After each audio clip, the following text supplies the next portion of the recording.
Better Barcelona এই Real মাদ্রিদের midfield থেকে। সো এটা আমার বলার কিছু নাই। গুগলে সার্চ করলেই পাওয়া যাবে এভরিথিং।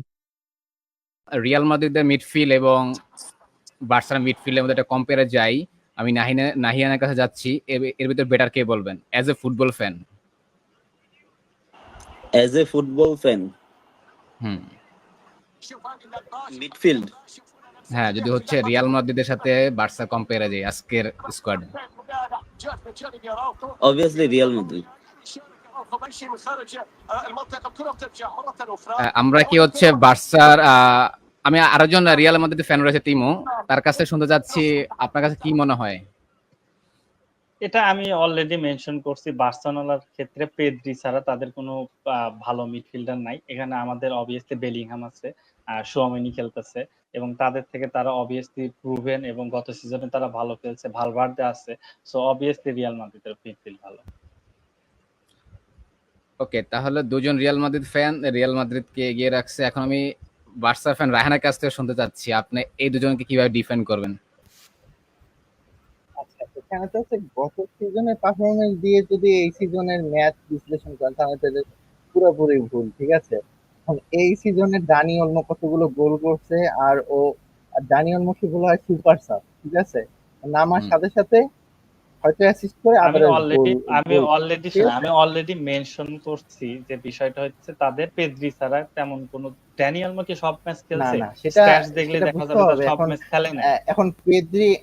এখন পেদ্রি পারফরমেন্স ছাড়া কি আর বার্সেলোনা ম্যাচ জিতে নেয়? সেই সকল সিজনের খেলা দেখলে তো হ্যাঁ তাহলে আমি বলতাম না যে পেদ্রি ভালো খেলছে। গত সিজনের উপরে যদি আচ্ছা বিচার হ্যাঁ করতাম তাহলে কি আমি বললাম পেদ্রি ভালো খেলছে? হ্যাঁ সেটা আমি আসছি কিন্তু মূলত এই সিজনের পারফরমেন্সে বেলিংহাম বেলিংহাম বালভার্দে আর হচ্ছে সোয়ামিনি, তাই না? তিনজনের পারফরমেন্স আর হচ্ছে বার্সেলোনার তিন মিডফিল্ডারের পারফরমেন্স একটু কম্পেয়ার করে দেখেন, বুঝতে পারবেন কতটুকু ডিফারেন্স আছে তাদের পারফরমেন্সে, ঠিক আছে? যেমন ডিও কি বলে ফ্র্যাঙ্কি ডিয়ং, ও হচ্ছে এই যে লাস্ট ম্যাচের আগের ম্যাচেও যে পারফরমেন্স দেখাইছে পেদ্রি সেম টু সেম, ঠিক আছে? সবাই পেদ্রিটা হাইপ উঠছে, দ্যাটস ওয়াই সবাই পেদ্রিটা ফলো করতেছে। বাট আমরা যারা রেগুলার ম্যাচ দেখি ফ্র্যাঙ্কি ডি ইয়ং কিভাবে ম্যাচ কন্ট্রোল করে সেটা মূলত আমরাই দেখি। একদম পেদ্রির মতন না, বাট পেদ্রির কাছাকাছি। সো ওইটা তারা হচ্ছে কি ডিনাই এনাফ করার কোনো ম্যাচ অপশন খেলছে? নাই। তারা কি এনাফ ম্যাচ খেলছে এই সিজনে? যারা কারা এটা হচ্ছে এটা এটা এটা এটা আমার কোশ্চেন। তা ফ্র্যাঙ্কি ডিয়ং এবং ইকে কি তারা এনাফ ম্যাচ খেলাইতে পারছে? ফ্র্যাঙ্কি ডি ইয়ং ইনজুরি থেকে ফেরার এরপরে ফ্র্যাঙ্কি ডি ইয়ং কিন্তু যথেষ্ট পরিমাণে ভালো একটা পারফরমেন্স শো করছে, ঠিক আছে?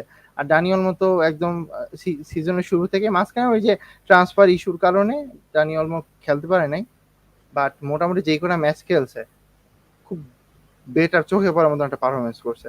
সো ওভারঅল যদি চিন্তা করতে যাও তাহলে হচ্ছে পেদ্রি অলমো আর ফ্র্যাঙ্কি ডি ইয়ং এর থেকে কোনো অংশেই যে রিয়াল মাদ্রিদের মিডফিল্ড ভালো হয় না। এখন সেক্ষেত্রে মিডফিল্ডে চারজন মিডফিল্ডার ইউজ করতে পারতো, তাহলে আমি আশা করতে পারি মোটামুটি একটা ভালো ফাইট দিতে পারতো মিডফিল্ডে। বাট আমার যেটা মনে হয় আর ওভারঅল স্ট্যাটিস্টিক্স কম্পারিজন এগুলো দেখলেও বোঝা যায় যে কতটুকু বেটার বার্সেলোনা এই রিয়াল মাদ্রিদের মিডফিল্ড থেকে। সো এটা আমার বলার কিছু নাই, গুগলে সার্চ করলেই পাওয়া যাবে এভরিথিং।